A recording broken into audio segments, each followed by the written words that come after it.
On October the 4th, 1978, two utility workers find the partially nude body of a teenage girl in Spokane, Washington. She had severe bruising over her body, and she was asphyxiated by her own clothes. She had some defensive wounds. It was clear that she put up what fight she could. The victim is identified as 16-year-old Chrisanne Baxter, who'd run away from home a few days before. Kids didn't have their own transportation. They didn't want to spend it on bus fare, and sometimes there weren't any buses going to where they wanted to go. So they would just stick their thumb out and get a ride. It could have been someone that knew her. Investigators felt they had exhausted all their leads. It never went cold in the fact that they stopped working it. They just didn't have anywhere else to go with it. The case runs cold and troubled Spokane investigators for decades. Then, a revolutionary DNA science technique breaks this case wide open. There are countless cases that are unsolved involving sex assaults, homicides, other violent crimes. And these cases have languished for years, sometimes for decades. And so we build technology, laboratory and software that can bring certainty to investigations by trying to definitively as possible identify who the contributors to DNA evidence are. So if DNA is left at a crime scene, who left that DNA? Criminals who have hidden in the shadows for years find there's no escaping science and their own family DNA. Welcome to Bloodline Detectives.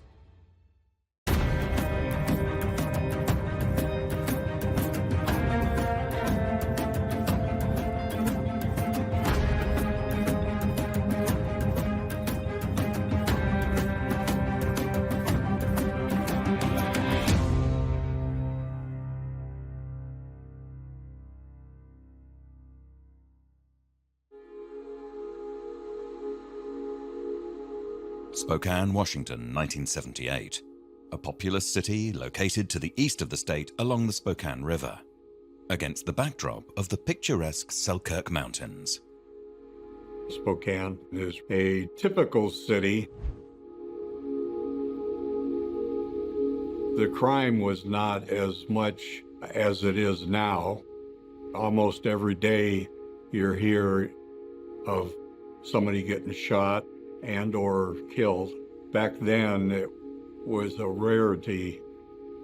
Chrisanne is my aunt.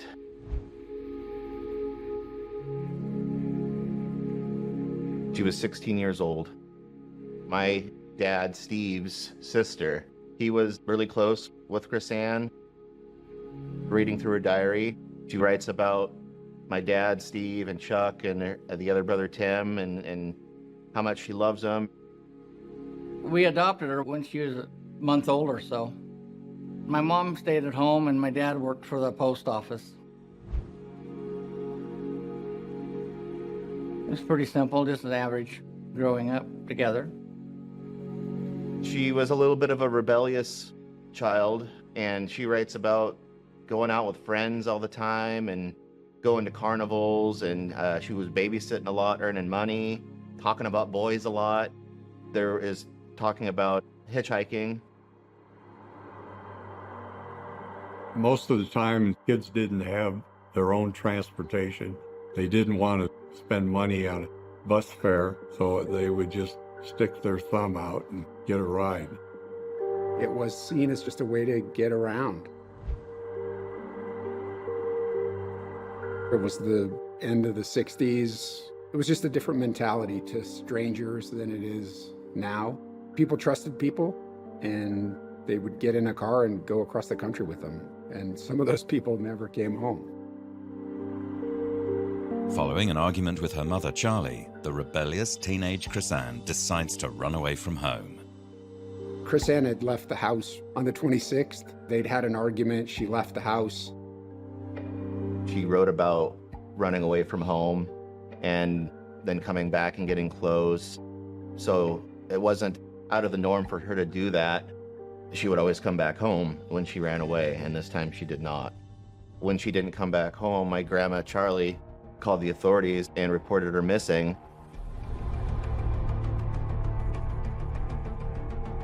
On October the 4th, 1978, 4 days after she was reported missing by her mother, the partially clothed body of the 16-year-old girl is found by 2 utility workers underneath a set of power lines. 2 Washington water power workers were working on the electrical lines across an open field along the power lines. It was a place where people would routinely go just to get off the road because it isn't super visible from either road on either side. Highway 395 is the main north-south thoroughfare. It's just off 395, and Whitworth Drive that runs through the college comes under an overpass at 395. It's right between those 2 roads. They went over there and checked it out and found that it was the body of a young girl.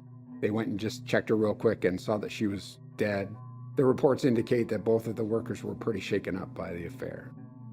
The workers call 911 and report the morbid discovery of the young girl.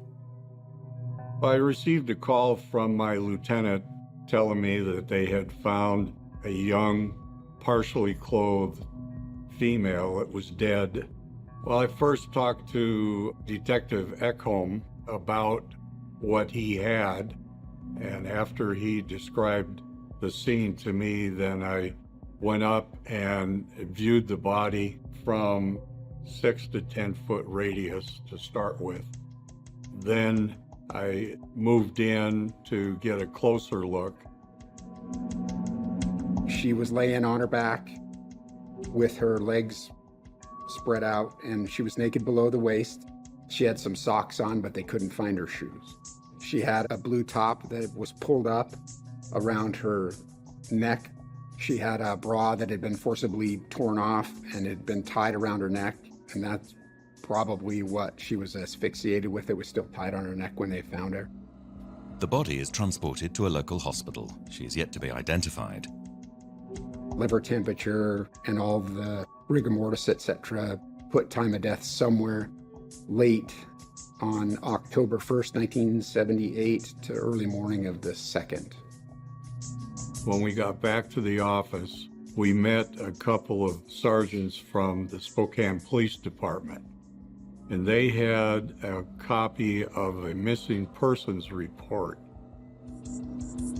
They were able to look at her running report that was on file and some pictures that they had. They tentatively identified her from those photos.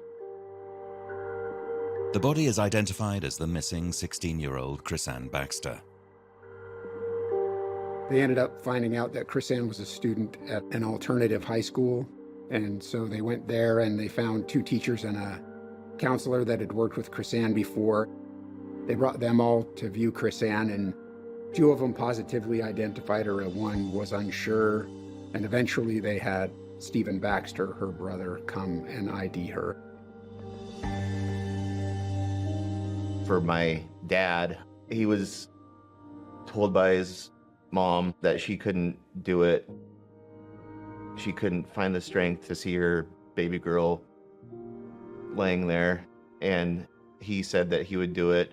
Went down and met with the coroner, and he said, "Yep, that's Chrisanne." And then he told me that he just broke down in tears when he saw that it was indeed her. My brother had called me up saying, "I wanted to give you some news before you seen it on TV." He called me about 9 p.m. and told me what had happened.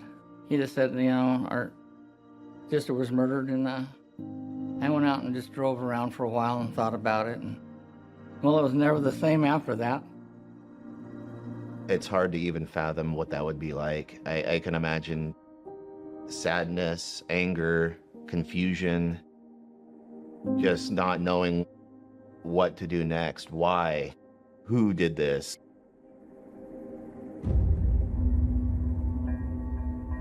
While Chrisanne's family tried to grapple with the enormity of their loss, Spokane police begin their murder investigation. Will the autopsy reveal more clues about her killer?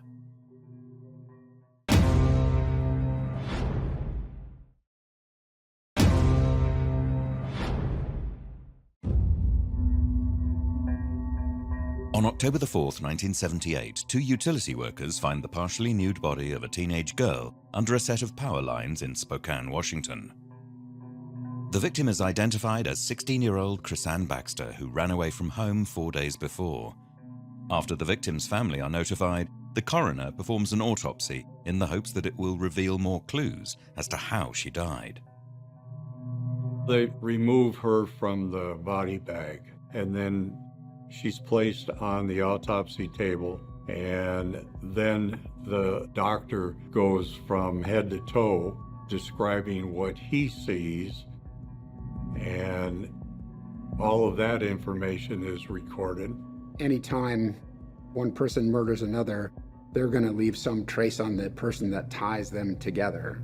They'll leave trace evidence on the person they murder, and the murdered person will leave trace evidence on them. Hairs and fibers, DNA on ligatures. And they fumed Chrisanne's body for fingerprints and didn't find anything of note. They took her clothing. They found numerous hairs that were not consistent with her, so they took those. They clipped all her fingernails, took samples of her hair in case they found her hair somewhere else on the suspect's personal items later. They took her fingerprints in case they find her fingerprints on something that the suspect has later, and they took lots of things from the scene. There's a lot of paperwork involved, making sure that all the evidence was properly placed onto property. The samples from her body, and we would put all those together for processing at a later time.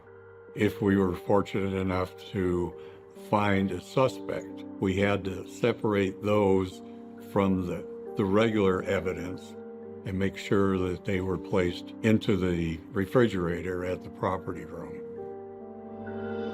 Traumatic asphyxiation is the cause, and she also had some internal injuries that contributed, but the main injury was the strangulation.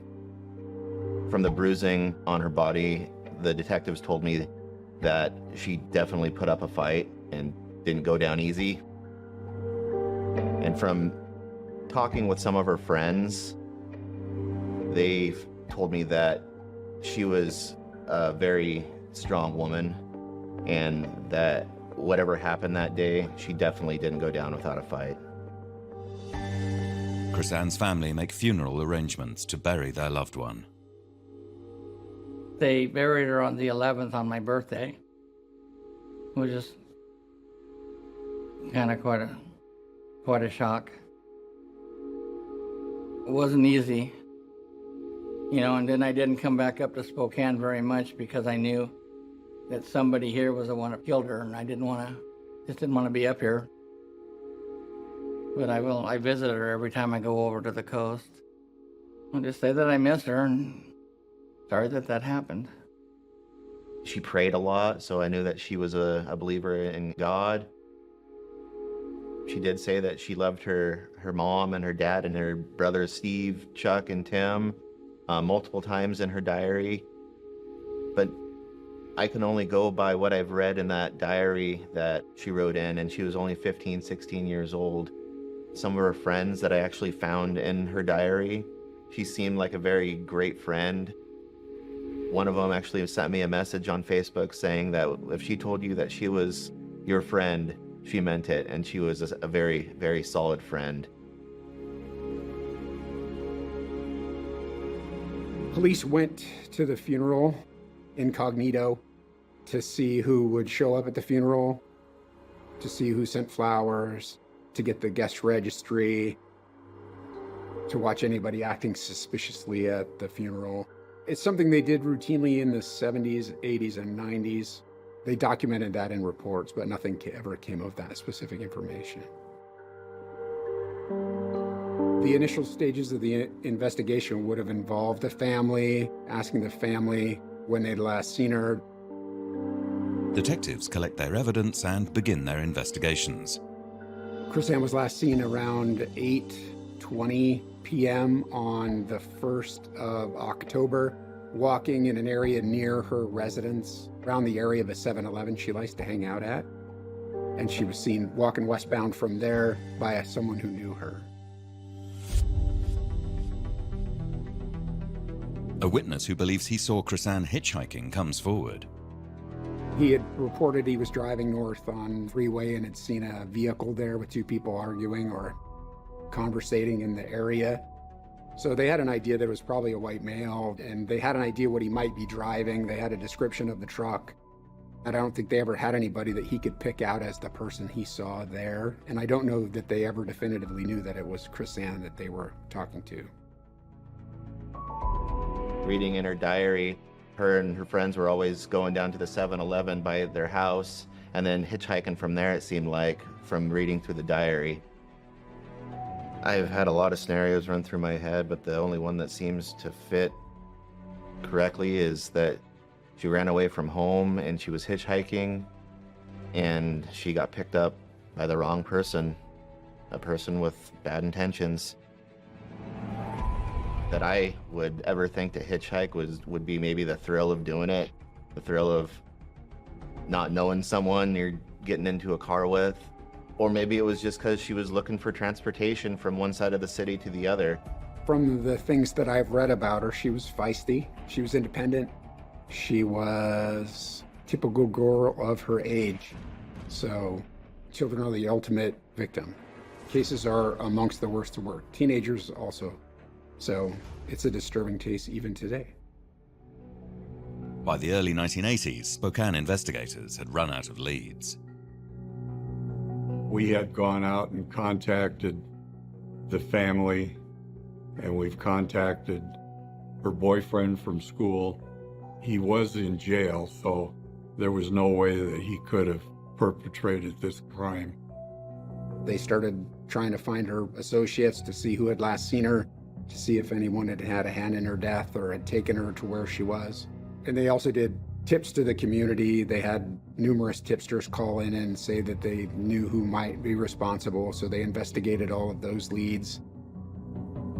They began to investigate people who they knew, the usual suspects, as the case is, right? They looked at people that they thought might be good for it from previous history in the county, and then eventually outside the county, in the state and in the country, and figure out where those people were and go interview them. A lot of them were excluded because they were able to show they were not. A lot of them were truck drivers who were in specific places at specific times or never came to Spokane. So a lot of them were eliminated that way. The ones that could not were also polygraphed, and all of those passed. So there were no obvious suspects from that general pool. The family received dozens of distressing prank calls where individuals would claim they murdered Chrisanne. The calls became so frequent, it forced the family to leave Spokane. Then we moved my mom out of Spokane. People would call up and say that they were the ones that killed her, and she'd get those kind of phone calls all day long. I just thought it was kind of weird that, somebody would do something like that to another person. But by the early 1980s, Spokane investigators had entirely run out of leads. Basically, when your tips stop coming in and things to follow up, there's not too much more to do, then they would kind of close the case for investigation until something would come up and we could open it up and go back. It never went cold in the fact that they stopped working it. They just didn't have anywhere else to go with it, so they inactivated it. And so that's the way it stayed, roughly. If they would get a new tip, they would work it, and then once that tip exhausted itself, they would re-inactivate it. So it was open and closed a little bit. And then in 1984, Henry Lee Lucas, who was a known serial killer in Florida, who also did murders with co-conspirator named Otis Toole. Otis confessed to the State Patrol in Florida that he had murdered Chrisanne Baxter and many, many other people. An infamous self-proclaimed serial killer admits to killing 16-year-old Chrisanne Baxter. The problem is that Henry Lee Lucas had also confessed to hundreds of other murders. Do Spokane police have their murderer, or is Lucas lying about his involvement?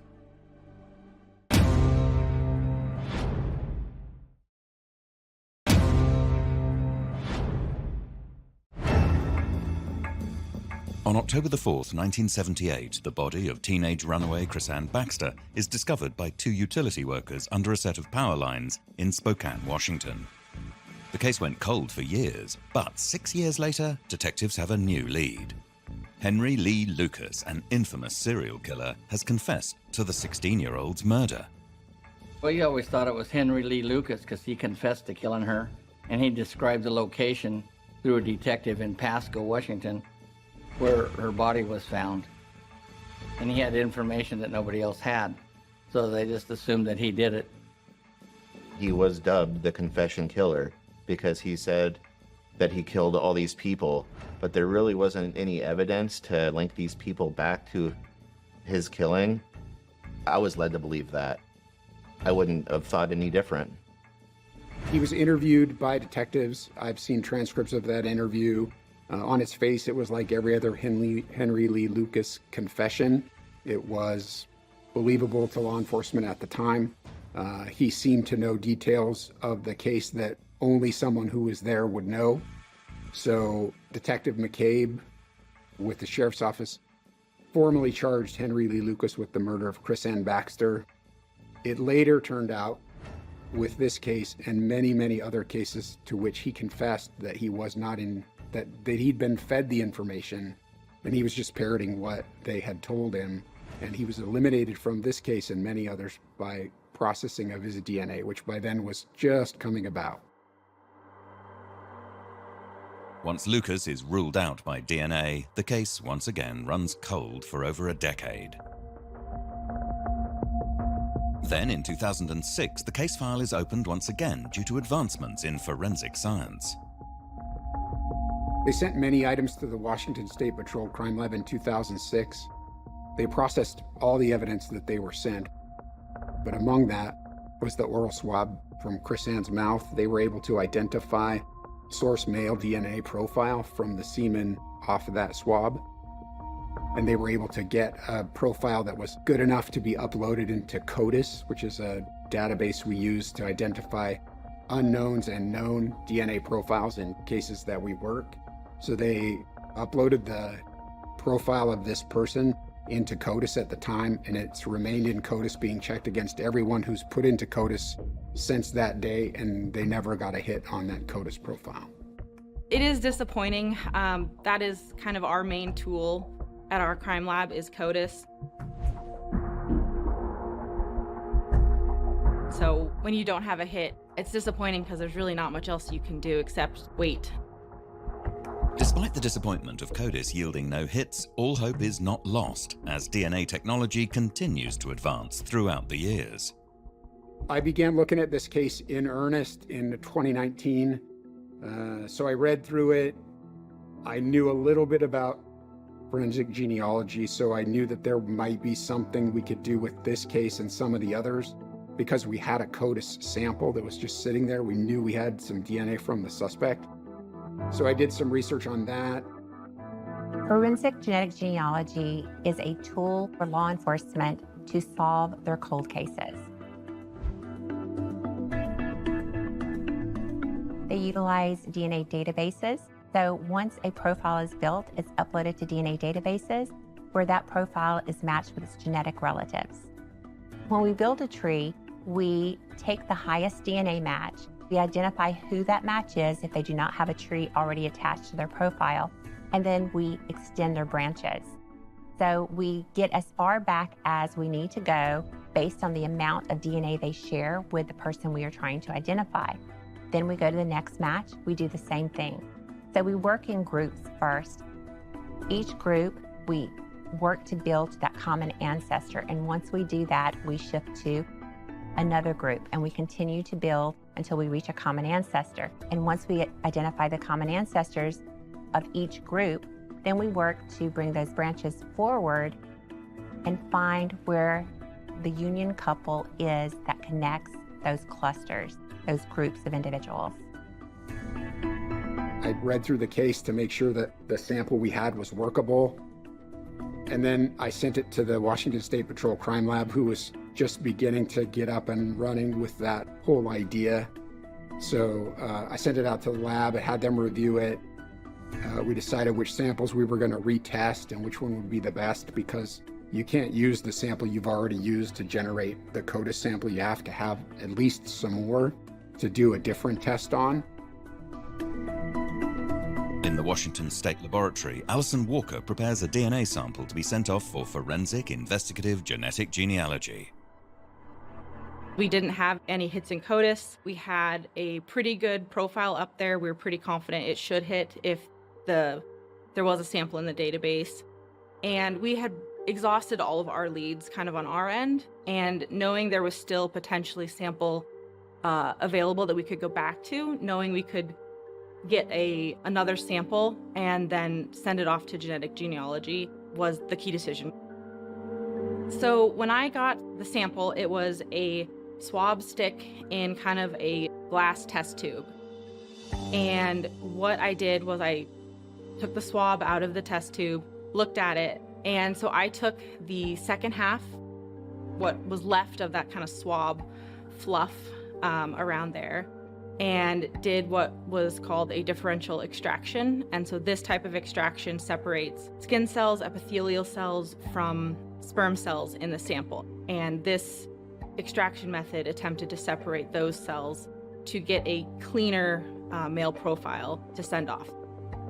So once I extracted those samples, I quantified the amount of DNA that was present, and that's where we got the 1.3 nanograms of DNA, and that was basically enough DNA for one test. So I was hoping I'd have more, that I could do some testing in our lab, get a more current STR profile, and send it out to genealogy.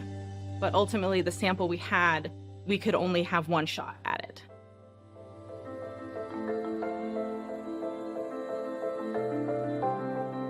On the 3rd of December 2020, I ended up selecting Othram as a likely lab to send this to. I'd never dealt with a genealogy lab before, so I got a call from David Middleman. He's the CEO of Othram.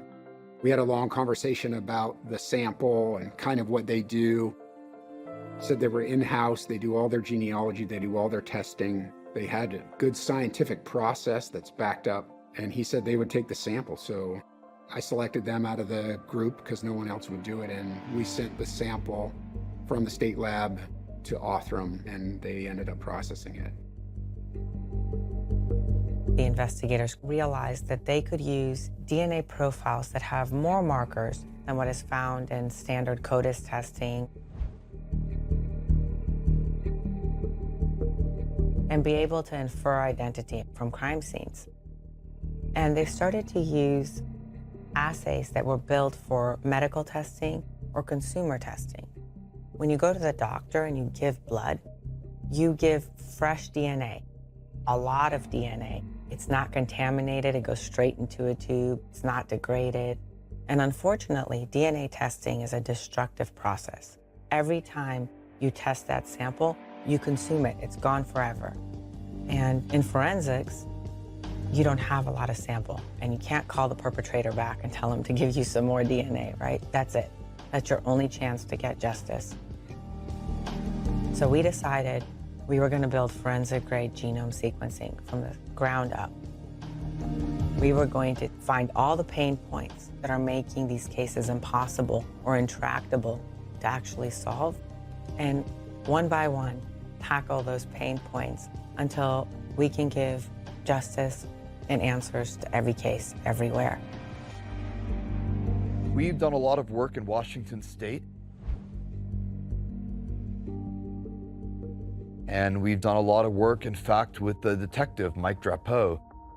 He's a really passionate and hardworking cold case investigator. And I suppose if you want to be a cold case investigator, you have to be passionate, because cold cases are already kind of biased towards the kind of cases that are hard to solve. That's why they're cold. And there was this case of Chrisanne Baxter, and there just wasn't a lot of evidence as to what might have happened to her. And again, this is the 70s. There was no DNA testing being used in forensics at the time. So this case stalled pretty quickly. There just wasn't really a lot of leads to pursue, and they didn't know who was responsible. We built a profile using forensic-grade genome sequencing. This is a technique that's based on a platform of DNA sequencing. which is a process in which you can feed DNA to a machine and you can essentially read out the sequence of DNA information that is present in that DNA. And we read out the information at hundreds of thousands of spots in the genome. And each one of these spots in the genome is a marker. So you have hundreds of thousands of DNA markers. You can build what's called a DNA profile that consists of all these markers. And this profile can be used to do all sorts of interesting analysis. You can dissect the historical origins of a person. You can do genetic genealogy search and look for distant relatives that might help you infer who the person is. You can even do traditional comparisons to exclude or include someone as a possible contributor for the DNA. The evidence was kept in good shape. The DNA from that evidence was in good shape. So we built the profile, and then we proceeded on to this next step, which is the forensic genetic genealogy, to do the matching in a genetic genealogy database with consenting participants, and then the genealogy to sort out all the familial relationships. And immediately led to matches that helped the genealogist be able to build a family tree. We're able to get 6 cousins, 7 cousins, 5 cousins.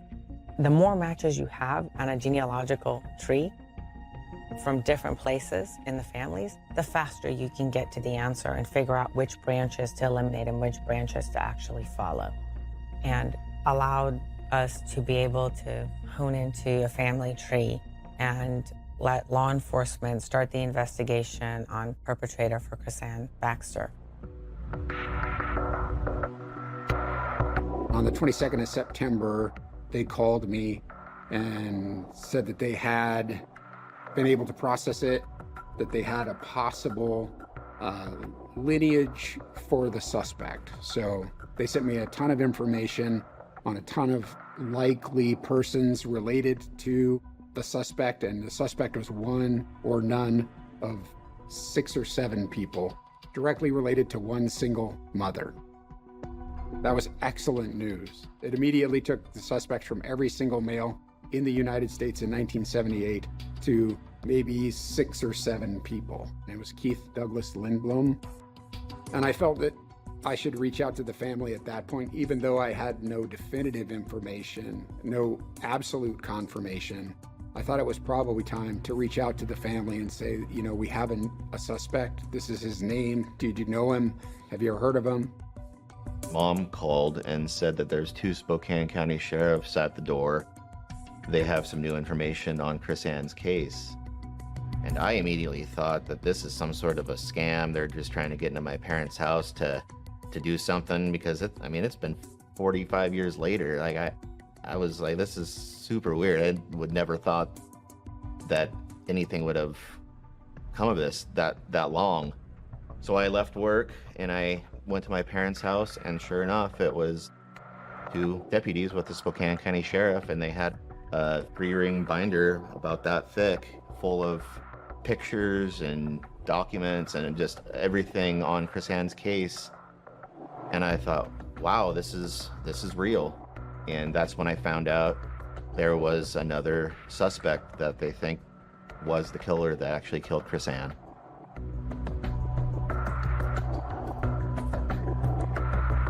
So who is Keith Douglas Lindblom, and is he responsible for Chrisanne Baxter's rape and murder back in 1978?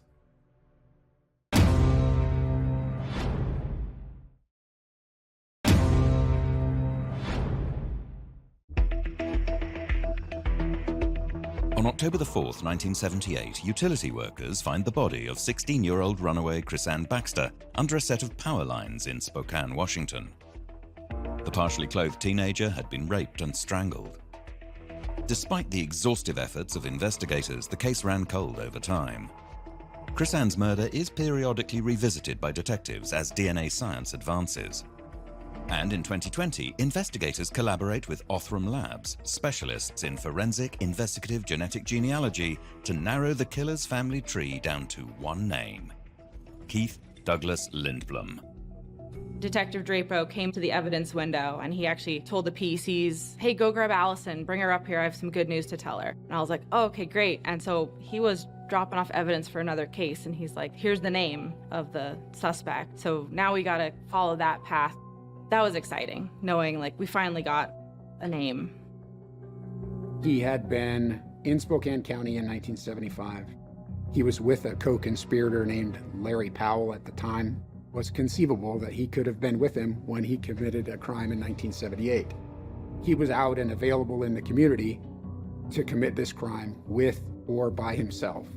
So I found that he was currently housed in the Airway Heights Correctional Facility, which isn't normal for life without, but he's spending life without the possibility of parole in Airway Heights Correctional Facility. I researched his criminal history, and then I was able to go out and interview him in person because he's still around. Once I told him kind of why I was there, he knew immediately who I was talking about. He said that he was with Keith Lindblom in 1975. He knew Keith because Keith was dating his 15-year-old sister at the time. Keith had been in prison before. Keith was 10 years, almost 10 years older than he was. He kind of looked up to Keith because Larry Powell was kind of coming up into his criminal persona, and he thought Keith was a good role model for that. They were driving north in Larry's car. Larry was driving, Keith was riding passenger. They saw a 15-year-old girl that Larry Powell knew from high school, and Keith asked him to stop and pick her up, so they did.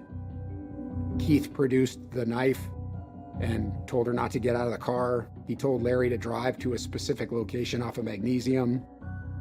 They both raped this young girl, and Powell said he participated because he was afraid of Keith. He'd never even had sex before. It was kind of Keith's idea, but he didn't want to turn him down. Lindblom wanted to kill the girl so that she couldn't tell anybody, and Powell talked him out of it. They made the girl promise she wouldn't tell anybody. And so eventually they put her back in the car and they drove her off to a place about a mile to a mile and a half from where Chris Ann's body was eventually found, and they dropped her out of the car and drove away. And she immediately told someone.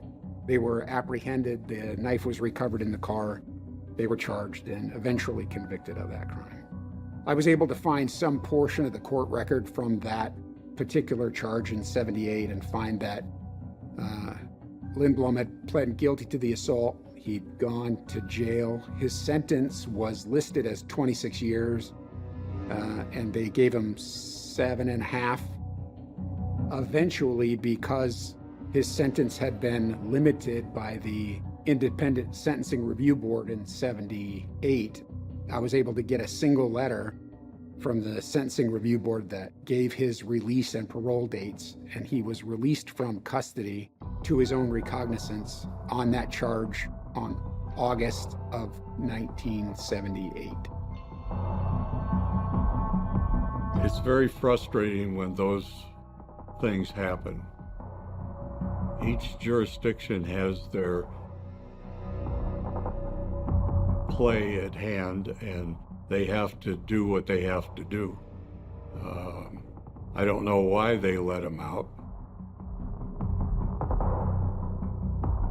Lindblom was released from prison 2 months before the murder of Chris Ann Baxter. Detectives learnt that he died in a house fire in 1981 and was cremated. They still need a DNA sample to confirm that he is their killer.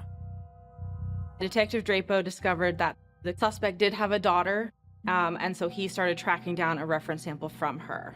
With direct relatives, it's quite a bit easier because you have half of their genetic material. She lived in another state far, far away, so I didn't have any necessarily direct contact with her. She was relatively transient at the time, moving between cities. So it took a long time to eventually find her. I tried calling her several times, left her messages that I never got a return call for, but eventually I talked to her on the phone and she said, yeah, I'll give it to you. So she gave investigators there her DNA, which got back to me. I sent it to the Washington State Patrol Crime Lab because that's something we can do on our side with our processing techniques, is see if there's a direct relation. I got the reference sample in on July 11th. Got some of my coworkers to help me run it really fast. So we were able to run it that same day, do the comparison. And when I do a comparison to look for familial relations, because she was his direct offspring, she should share half of her DNA with her father. And then if her father left the source of the DNA from the homicide, she should basically match 50% of the DNA profile from that unknown male in the oral swabs. So that's what I was looking at, is comparing her reference sample to that unknown male profile from the oral swabs and seeing, is it consistent with being a parent-child relationship? Am I seeing her sharing 50% of the DNA profile? And I did. I felt very excited. I, of course, told my coworkers, I was like, okay, here's the stat. And so I called Detective Drapo. I called him with the results. So we got that reference sample basically turned around in less than a day. We took that DNA sample from her and sent it to Othram, who checks thousands and thousands of locations and not just 11. And they were able to definitively match her as the definite biological descendant of the suspect DNA, which was Keith Lindbaum. I'm very excited and also relieved to be able to call law enforcement and tell them, good news like this. I'm excited because it's our mission and our goal to help bring answers and justice to all victims and their families. And then I'm relieved because you take on a massive responsibility when you receive evidence or even the derivative work product of evidence. And there's a tremendous responsibility. You don't want to mishandle this evidence. You don't want to consume it without getting answers. You don't want to do something that could set the investigation back. So there's a lot of pressure to make sure that you can deliver something that would be helpful. And so seeing the case through to the end is exciting because it goes to our mission and why we get up in the morning. And then there's also just kind of a sense of relief because we know that we were able to do the job and do it well and not do anything that would in any other way make it harder to solve the case. I think this is very cool. I never thought I would be in a position to solve a cold case. When I started here, they were very daunting, very scary cases to work. But actually working one and solving one, it's just super amazing. I can't even really find a good adjective to describe it. The biggest kind of fact for me was I wasn't even alive when the crime took place. So the fact that when I think about that and that they were working so hard to try to solve this crime and I was just going about my merry way through school and just kind of living my life, and then our paths just kind of came together to be that person is just awesome. I thought that it was all done and over with until Brad told me what was going on. I was surprised to hear that they'd been on it all this time. I was very impressed with that, and I thought that after a few years that would just all go away, but it's all still there. That was nice. Well, he's gone, so that's good enough for me. Don't have to go through all that all over again. It was pretty mind-blowing to know how they found this out with a genetic genealogy and the DNA. It's pretty incredible that they could do those kind of things nowadays, find a murderer. I'd like to think that I'm a good person. I would never wish harm on anyone, but he was a pretty bad human to kill someone. So I do think that I would have wished that he would have been alive and they could have found him guilty and put him behind bars. It kind of makes me think that there's a little bit of a failing system back then, that he should have been behind bars longer, because I believe that letting him out was a direct result of Chris Ann dying. If he would have been behind bars still, Chris Ann may still be with us today. It's hard to talk about knowing that she never was able to grow up from that little girl and live a full life. I believe she would have been a very outspoken woman and been a successful gal. The one thing about the perpetrator being deceased, justice is still served. And if it's been decades, then it's possible that no one else was hurt or no one else was a victim. So I think that it's a Yes, you do want that person to be alive so the family can have that closure, but I think they can get closure and have peace knowing that maybe someone else is alive because they're not.